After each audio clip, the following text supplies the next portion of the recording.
দেখুন মাটন পোলাওটা কত সুন্দর হয়েছে।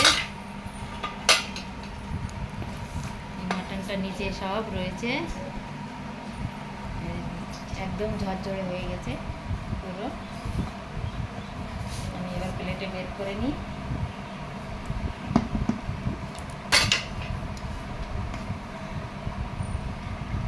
দেখুন কত সুন্দর ঝরঝরে হয়েছে, আর কালারটাও এত সুন্দর হয়েছে।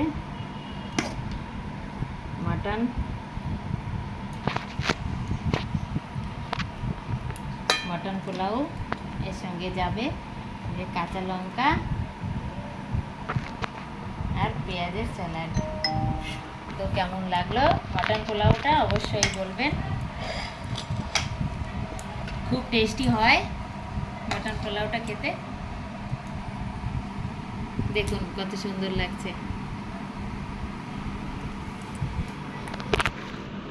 ভালো লাগলে লাইক কমেন্ট শেয়ার করতে ভুলবেন না প্লিজ।